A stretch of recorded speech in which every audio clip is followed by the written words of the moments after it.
Estimados estudiantes, muy buenos días. Bienvenidos a este tercer video para el sistema semipresencial en cuanto a la materia u asignatura de etnopsicología. Quiero con ustedes aclarar las actividades que tenemos pendientes esta semana. Para ello voy a proyectar, queridos jóvenes. Espérenme un momento, vamos a proyectar. Vamos a compartir pantalla desde plataforma para que con ustedes analicemos lo que concierne y está pendiente. Bien, queridos estudiantes, tenemos pendiente una actividad muy importante que viene a ser, ustedes tienen para mejorar el Padlet. Ha habido Padlet que poseen todos los elementos necesarios en cuanto al análisis de su caso, ¿no? Sí, pero hay otros que no. Entonces, en el grupo he enviado las observaciones que nos enviaba la IA con relación a lo elaborado en el Padlet. Tienen hasta el día de hoy, 23:59, para poder hacer los cambios necesarios. Ya luego mi persona va a calificar ese Padlet y pondré la nota que confiere. Por supuesto, agradezco mucho al grupo que defendió. No nos va a dar tiempo, hay tanto que hacer. Nuestro próximo encuentro tenemos que avanzar todavía nuestras unidades y despejar dudas. Entonces, para defensa no nos queda tiempo, queridos jóvenes. Agradezco el grupo que pudo hacer una defensa, pero no nos va a alcanzar el tiempo, así que tenemos que avanzar unidades en nuestro encuentro presencial del sábado. Bien, entonces tienen hasta las 23:59 para que suban, para que hagan sus cambios respectivos en el Padlet. Luego mi persona va a descargar el Padlet y va a incurrir en calificar el Padlet. Bien, bien, queridos jóvenes, también tenemos, ahí les muestro, con ustedes, jóvenes, tenemos este estudio de caso que está para el día jueves hasta las 23:59.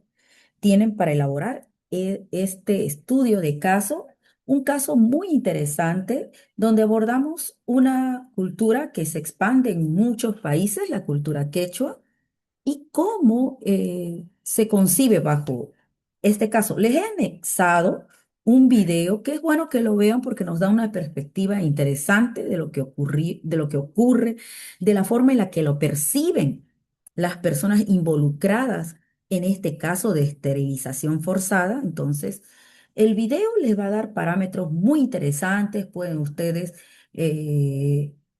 rescatar lo que nos desarrolla el video para la formulación de su estudio de caso. Esto sí es en grupos, voy a requerir que ustedes en grupos elaboren este estudio de caso, no máximo de 3 personas, por favor, pueden llegar a 3, ¿bien? 3 personas elaboran este trabajo en equipo. Bueno, datos de la portada, del contenido, lo que me interesa mucho. Por un lado, quiero una contextualización histórica del programa de esterilización forzada en el Perú. En el Perú, justo en el gobierno de Fujimori y otros, se da un programa de esterilización forzada en el Perú y curiosamente centra interés en poblaciones indígenas. Notarán, el video también hace alusión a este aspecto y cuando tú hagas tu búsqueda oportuna en internet, en páginas confiables y demás, te cerciorarás de este aspecto. Había una política que concebía la sobrepoblación en el Perú y tenía ciertos detalles, pero algo que con ustedes analizábamos en aula era de que muchas veces, muchos estados, muchas políticas sociales abordan la vulnerabilidad presente en pueblos indígenas, pero no se dan cuenta de un aspecto, de que nosotros tenemos que saber reconocer esa cosmovisión detenernos en analizar esas dimensiones que rodean la vivencia, el cotidiano vivir de los pueblos indígenas, para que nuestras intervenciones tengan solidez. Entonces, si nosotros no hacemos, como decíamos el sábado con ustedes, asistencialismo, no generamos conciencia sobre reconocer aquello que caracteriza a los pueblos y bajo nuestra visión, nuestra visión ah, centrada solamente eh, en la visión citadina nuestra, somos limitados con las intervenciones que podamos dar. Por eso es que me parece importante que analicemos este caso. Busca en fuentes fidedignas, buena información eficaz y colócame el link de donde sustrae la información. Em, el punto uno va a esa contextualización. Quiero que me señales qué ocurrió en ese momento histórico donde se propone esto y se pone en marcha este programa de esterilización forzada. Quiero esa información valiosa. El punto dos, la cosmovisión quechua. Desde la cosmovisión quechua, ¿cómo concibe el cuerpo el quechua? ¿Cómo concibe la maternidad? Bueno, aquí dice la fertilidad y la posición de la mujer. ¿Cómo concibe la maternidad y la comunidad? Les doy un adelanto para que tengan un rumbo en este estudio de caso. Por ejemplo, algo que ustedes van a ver en el video mm, mm, implica, por ejemplo, eh, en la cultura quechua, la cantidad de hijos implica fuerza de trabajo. ¿No? Implica fuerza de trabajo, distribuye, genera mayor fuerza de trabajo, lo que implica para el quechua extenderse. Entonces quisiera que tú también analices este punto.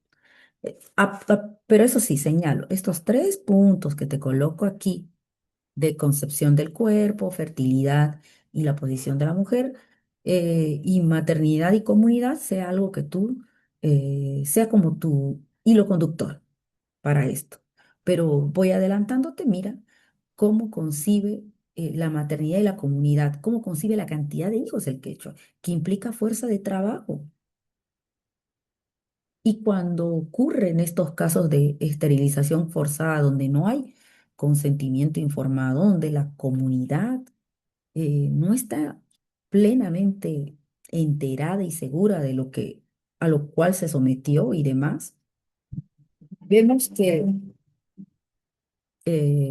vemos notoriamente cómo hay una vulneración a la decisión que tienen niños, en este caso mujeres quechuas, y esto trasciende a la familia y a la comunidad. También en consideraciones éticas, nuevamente menciono esto de consentimiento informado, de que expresen su voluntad los pueblos indígenas para nuestras investigaciones, para intervenciones, para lo que pretendan hacer los estados y no vulnerarlos. También quisiera que tú, en consideraciones éticas, consideres el enfoque intercultural. Vas a notar tú en la actualidad que se habla mucho de no solo interculturalidad, transculturalidad, de cómo es necesario que nosotros eh, intercambiemos de forma sólida criterios y respeto entre culturas y esta convivencia en la multiculturalidad en un mismo lugar. ¿Cómo se concibe esto con el proyecto de esterilización forzada en el Perú? ¿Cómo también esto se concibió en alguna ocasión en algunas de las dictaduras en Bolivia? Siguiente, la no revictimización. Algo que sí ocurre es, vas a encontrar mucha bibliografía de revictimización y en este caso ocurre.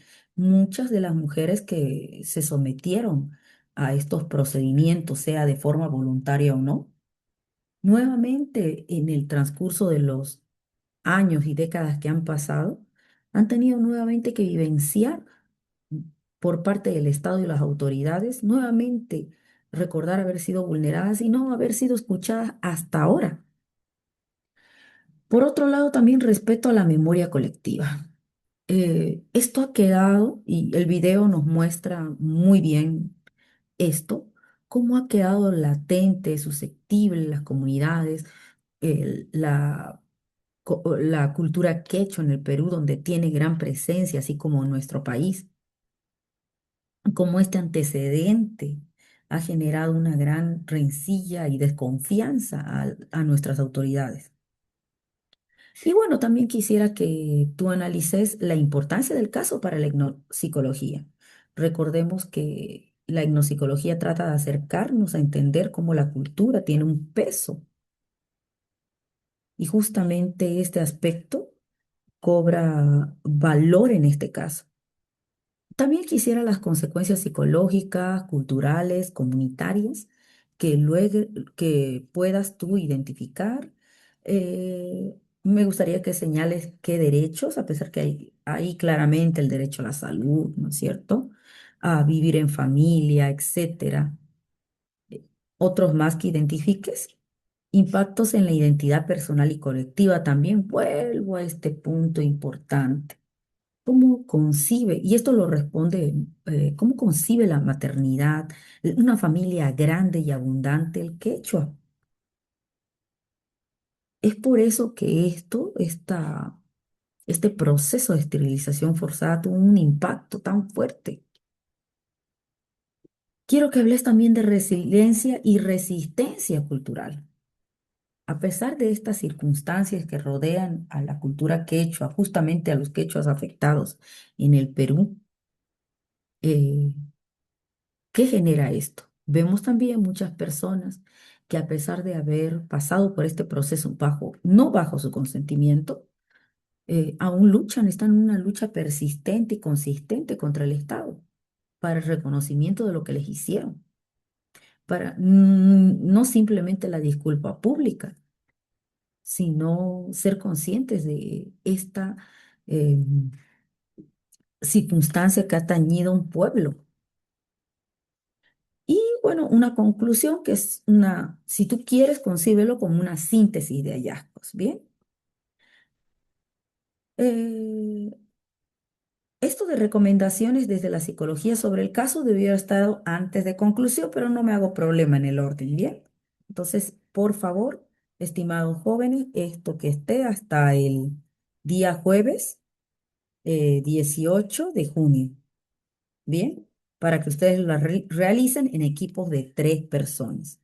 Bien, voy a aprovechar para hacer una presentación también, aprovechando este tiempo que tenemos para socializarles esta presentación a continuación. Quiero contigo. eh, Ahí estamos. Muy bien.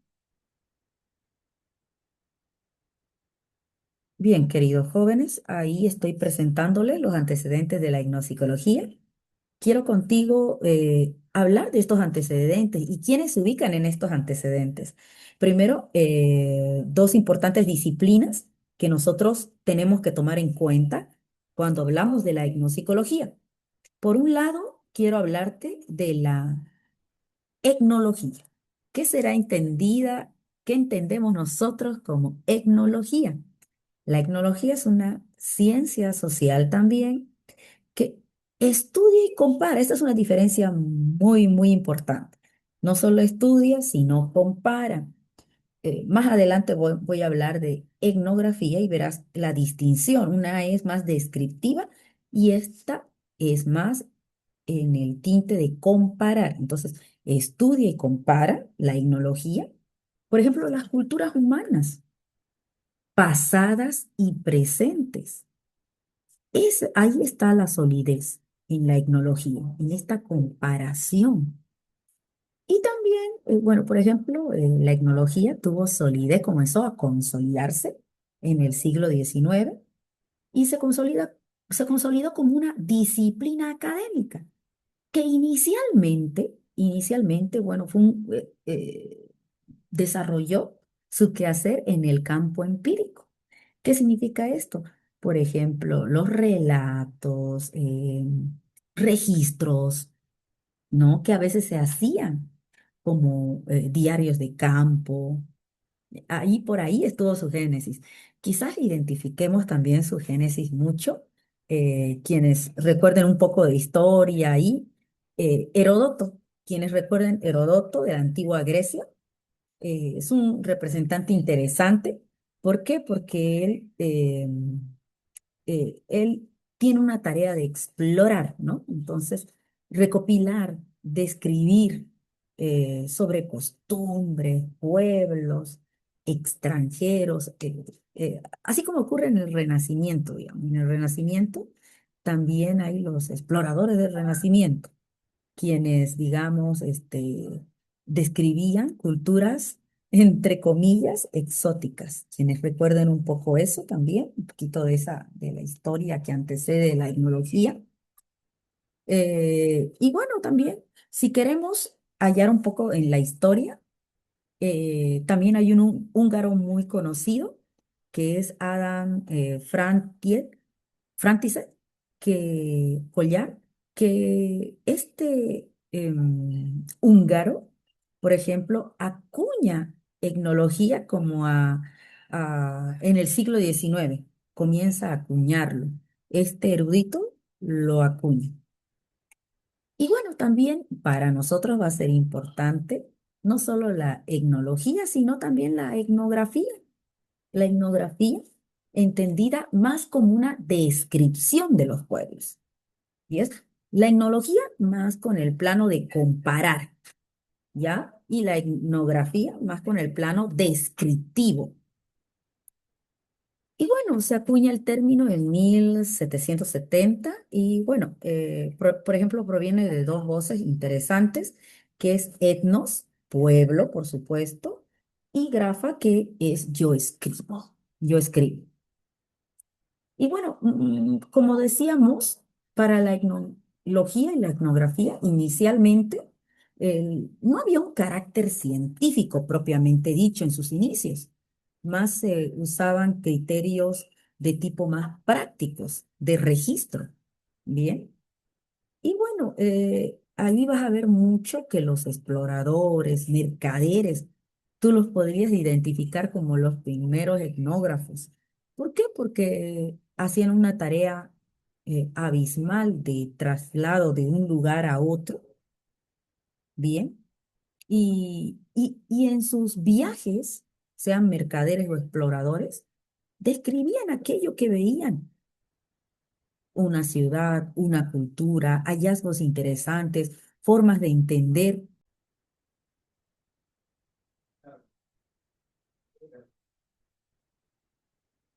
Hemos tenido un breve corte. Bien, sigamos, ¿ya? Sigamos, estimados jóvenes. Tenemos un breve corte, pero ahí estamos.